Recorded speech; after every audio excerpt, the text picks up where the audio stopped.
बहन जी नमस्कार। सत साहब सर। क्या नाम है आपका? अंजना तिवारी। अंजना जी कहाँ से आए हैं आप? मैं जामनगर गुजरात से आई हूँ। अच्छा ये बताइए कि संत रामपाल जी महाराज से कब जुड़े आप? मैं 20 जून 2013 को मैं संत रामपाल जी महाराज की शरण में आई थी। क्यों जुड़े आप संत रामपाल जी महाराज से?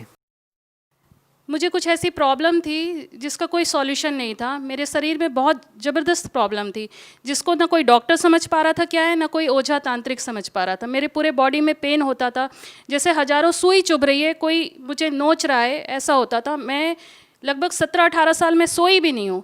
मेरे ऊपर कोई दवा काम नहीं करती थी, कोई इंजेक्शन काम नहीं करता था। मैं डॉक्टरों के पास जाती थी, वो बोलते थे पूरी रिपोर्ट नॉर्मल है, पर समझ में नहीं आता था क्या है। जब मेरा ऑपरेशन चलता था तो डॉक्टर इंजेक्शन देते थे मुझे बेहोश के, मैं बेहोश नहीं होती थी। मुझे नींद के इंजेक्शन देते थे, मुझे नींद नहीं आती थी। मेरी बॉडी पार्ट को सुन्न करने का इंजेक्शन लगाते थे, वो भी मेरे ऊपर काम नहीं करता था।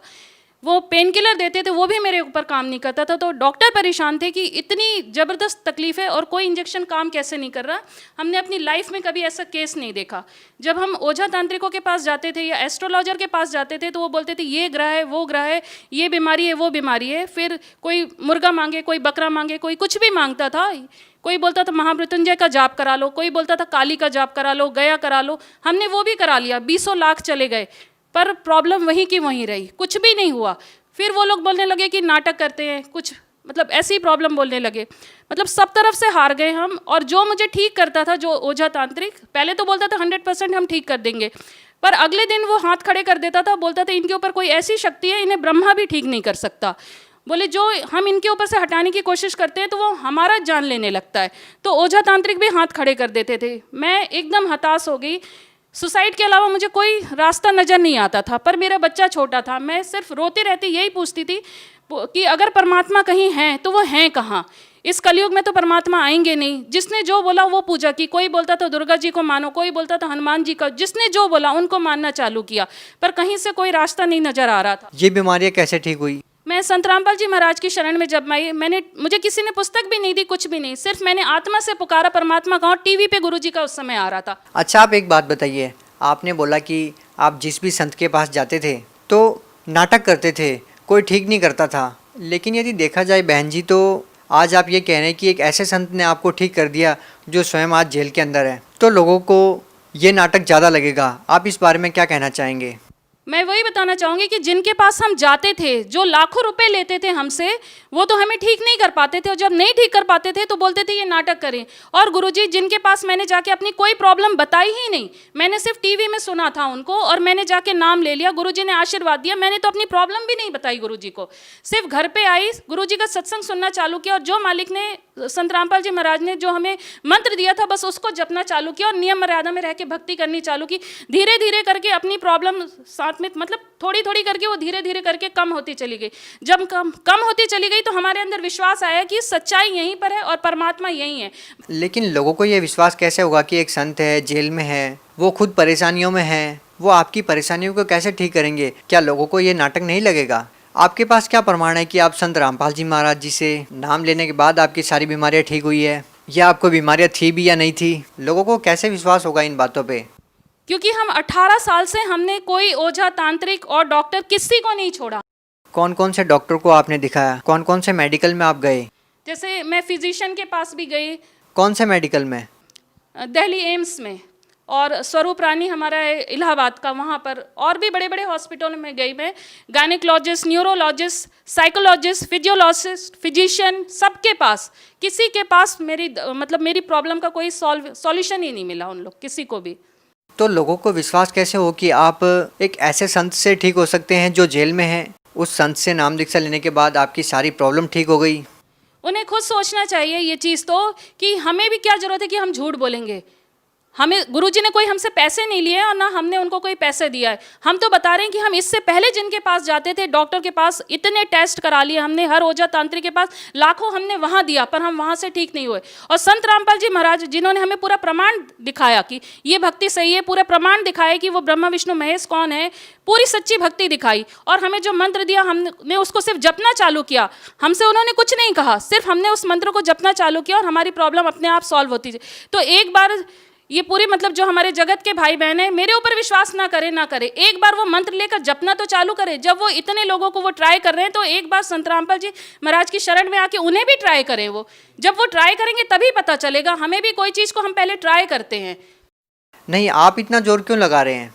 आप क्यों कह रहे हैं कि संत रामपाल जी महाराज से नाम दीक्षा लो? आपका इंटरव्यू देने का क्या मकसद है?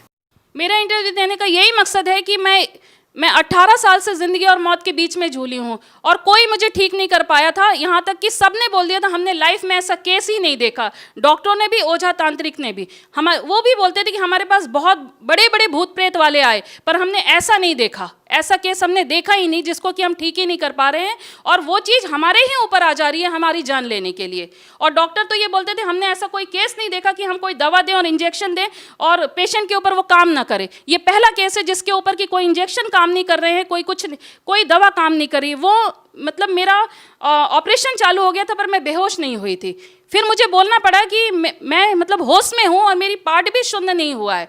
डॉक्टर मतलब इतने हताश हो गए थे कि जैसे मेरा ऑपरेशन पूरा करके वो खुद ही वैष्णो देवी चले गए, कि मतलब अब मेरे को मतलब परमात्मा के ऊपर उन्होंने छोड़ दिया। उस समय डॉक्टरों ने ही, जो साइंस नहीं मानती भगवान को, मेरा ऑपरेशन के बाद वो खुद वैष्णो देवी चले गए। और मैं उनसे ठीक भी नहीं, ऑपरेशन तो मेरा हो गया, पर मेरी प्रॉब्लम वहीं की वहीं रही। फिर भी तो मुझे समझ में नहीं आया कि ऑपरेशन भी हो गया सब कुछ, फिर भी मेरी प्रॉब्लम वहीं की वहीं है। फिर मेरा मतलब वही सुबह उठ के सबको ढूंढना कि आखिर परमात्मा है कहाँ चैनल पे। ऐसे ही देखते देखते न्यूज़ चैनल पे संत रामपाल जी महाराज का आ रहा था। 2013 मार्च में जो आर्य समाजियों ने हमला किया था वो आ रहा था न्यूज़ में उस समय। उसको मैंने सिर्फ देखा था, तो मैंने सोचा ये कौन से ऐसे संत है जिसके ऊपर ऐसा मतलब आक्रमण हुआ है। ये संत तो मैंने जब उनका थोड़ा बहुत कभी सत्संग देखा था ऐसे न्यूज़ चैनल चेंज करते हो, तो मुझे ये लगा कि ये तो बहुत सीधे साधे से दिखते हैं, तो इन्होंने ऐसा क्या किया जो का न्यूज़ में आ रहा है। बस ये जिज्ञासा मेरे अंदर थी, इसलिए मैं उनका P7 न्यूज़ पर उस समय गुरुजी का सत्संग आता था, साधना चैनल पे बंद था, तो मैंने P7 चैनल है उसको लगाया और देखा। उसके बाद मैंने पूरा सत्संग सुना, तो मुझे सत्संग बिल्कुल हटके लगा। जैसे और लोग बताते वो ज्ञान बिल्कुल अलग था, जो मेरे को समझ में नहीं आता। एक अजीब सा ज्ञान है ये तो। फिर मेरा इंटरेस्ट बढ़ता चला गया। फिर मैं रोज उठ के 6:30 बजे शायद आता था गुरुजी का, उस समय 6 बजे या 6:30 बजे संत रामपाल जी महाराज का सत्संग आता था। फिर मैं डेली उसको रूटीन से देखने लगी उसको। फिर उसके बाद मैंने धीरे धीरे उसमें एक्सपीरियंस वालों को देखा। तब मैंने देखा कि मुझे गुरुजी ने इतना बचाया है दूसरे संतों के पास जाने के लिए। ये एक मैं बहुत बड़ी बात आप लोग को बताना चाहूँगी कि जब मैंने देखा तो मुझे लगा कि किसी को गुरु बनाने से हमारे कष्ट दूर होते, गुरु मंत्र ले। तो मैंने सोचा कि मैं ज़्यादा दूर क्यों जाऊँ, आशाराम के पास चले जाती हूँ, ये तो यहीं पर अहमदाबाद में है। तो जब मेरे मन में ये आया कि गुरु मंत्र लेने से ही ठीक होता है, तो मैंने आशाराम को बनाने को सोचा। तो अगले दिन इंटरव्यू में आशाराम वाला आ गया भगत बताने कि वो आशाराम के पास से हार के यहाँ आया। मैंने सोचा ये तो यहाँ से हार के आया। फिर मैंने सोचा क्यों ना राधा स्वामी को बना ले, मेरे पड़ोस में ही थी, वो राधा स्वामी को बहुत मानती थी। तो जब मैंने राधा स्वामी के लिए सोचा तो अगले दिन इंटरव्यू में राधा स्वामी वाला भी आ गया। उसके बाद मैंने ब्रह्मऋषि शिव कुमार स्वामी के लिए सोचा। अगले इंटरव्यू में नेक्स्ट दिन ब्रह्मऋषि शिव कुमार स्वामी वाला भी आ गया बोलने कि वो वहाँ से हार के यहाँ आया। फिर मैंने सोचा अवधूत बाबा शिवानंद जी के बारे में जब मैंने सोचा, नेक्स्ट दिन वो भी आ गया। मेरे लिए एक इतना बड़ा चमत्कार की तरह था कि मैं जिन गुरुओं के लिए सोच रही थी, मालिक संत रामपाल जी मुझे उन सब से बचाते चले जा रहे थे। अगला इंटरव्यू उन्हीं का आता जा रहा था। ऐसा भी तो हो सकता है कि संत रामपाल जी महाराज अपने अनुयायियों को पैसे देकर के या किसी तरह का प्रलोभन देकर के दूसरे संतों के बारे में एक कुप्रचार कर रहे हों, दूसरे संतों की निंदा कर रहे हों। ऐसा भी तो हो सकता है। जी नहीं, संत रामपाल जी महाराज न कोई पैसा देते हैं और न किसी संतों की निंदा करते हैं और न उनके भगत किसी संतों की निंदा करते। ये बहुत बड़ी गलत धारणा है इस जगत के अंदर। न उनके भगत निंदा करते हैं न संत रामपाल जी महाराज निंदा करते हैं। वो सच्चाई दिखाते हैं और उनके भगत भी जो जगत वालों के पीछे सिर्फ हमारे गुरु जी संत रामपाल जी महाराज जी की सच्चाई जो वो दिखा रहे हैं उसका प्रमाण लेकर ही घूम रहे हैं। वो भी निंदा नहीं कर रहे हैं। ये जगत सोचता है निंदा कर रहे हैं, पर वो भी निंदा नहीं कर रहे हैं। उनके भगत भी बहुत भलाई का काम कर रहे हैं। संत रामपाल जी महाराज जो सच्चा ज्ञान दे रहे हैं उसी को वो पूरे जगत में दिखा रहे हैं कि ये सच्चा ज्ञान है, आप इसको यानी देखिए और संत रामपाल जी महाराज की शरण में आइए। आप लोग यानी झूठे गुरुओं के चक्कर में पड़े हुए। ये तो रही शारीरिक लाभ की बात। संत रामपाल जी महाराज से नाम दीक्षा लेने के बाद आपको शारीरिक लाभ मिला। बात यदि आध्यात्मिक लाभ की करें और बात करें ये कि एक सच्चा सद्गुरु होता है विश्व में, तो आप लोग संत रामपाल जी महाराज को ही क्यों चुनते हैं? आप दूसरे संतों से संत रामपाल जी महाराज को किस प्रकार से अलग पाते हैं? क्योंकि दूसरे संतों ने हमें मतलब ये आध्यात्मिक ज्ञान दे ही नहीं पाए। वो सृष्टि रचना भी नहीं बता पाए, वो ब्रह्मा विष्णु महेश के माता पिता भी नहीं बता पाए, दुर्गा जी के पति कौन है, उन्होंने हमें कोई ज्ञान दिया ही नहीं ऐसा जिससे कि हम विश्वास करें। और संत रामपाल जी महाराज पूरा मतलब पूरी एक एक टॉपिक पूरा दिखाते हुए हमको पूरा ज्ञान करा रहे, और वो भी पूरे शास्त्र खोल के हमें, वेद कुरान बाइबल गुरु ग्रंथ साहिब पूरे खोल के हमें दिखा रहे हैं सच्चाई। बाकी कोई गुरु ये नहीं करते हैं। बिल्कुल सही बात है आपकी। और लाखों धर्मगुरु हैं, लोगों को ये डिसाइड करना मुश्किल हो गया है कि कौन सही है और कौन गलत। प्रैक्टिकल करके लोगों को पता चल रहा है कि कौन सही है और कौन गलत। जैसा कि आपने प्रैक्टिकल किया और पाया कि आपको जो शारीरिक परेशानियाँ थी वो संत रामपाल जी महाराज से नाम दीक्षा लेने के बाद ठीक हो गई। इसी प्रकार से संत रामपाल जी महाराज से लाखों लोग जुड़ रहे हैं जेल में होने के बावजूद, और संत रामपाल जी महाराज के जो फॉलोअर्स हैं वो बढ़ते जा रहे हैं। यदि आपसे बात करें अन्य अनुभवों के बारे में, तो आपको संत रामपाल जी महाराज से नाम दीक्षा लेने के बाद और क्या क्या लाभ हुए हैं? और लाभ जैसे ये हुए हैं कि पहले मेरे हस्बैंड हाई पोस्ट पे हैं, डीजीएम की पोस्ट पे, लाखों की तनख्वाह उनकी है, पर मैं जो तकलीफ झेल रही थी उसमें हमारे घर में 1 रुपए भी नहीं होते थे, क्योंकि जितनी तनख्वाह थी उसका डबल हमारा हर महीने ओझा तांत्रिकों के पीछे जाता था।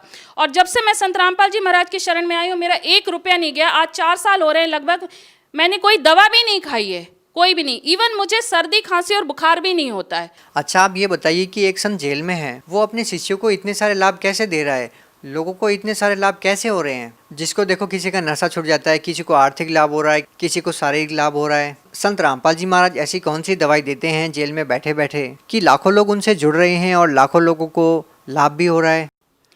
संत रामपाल जी कोई दवाई नहीं देते हैं, वो तो गुरुजी जो मंत्र दे रहे हैं। जैसे हम जिसको ढूंढते चले आ रहे हैं कि अगर हमसे कोई गलती हुई है, कोई पाप हुआ है, जैसे हमारा बच्चा कोई गलती करता है हम उसे माफ़ करते हैं, तो हमसे अगर कोई पाप हुआ तो वो परमात्मा के पास भी जरूर हमारे पाप कर्मों को काटने का मंत्र होगा। गुरुजी वही मंत्र हमें देते हैं जिससे हमारे सारे वो गलत जो काम है, विकार, वो दूर होते हैं, हमारे पाप भी कटते हैं।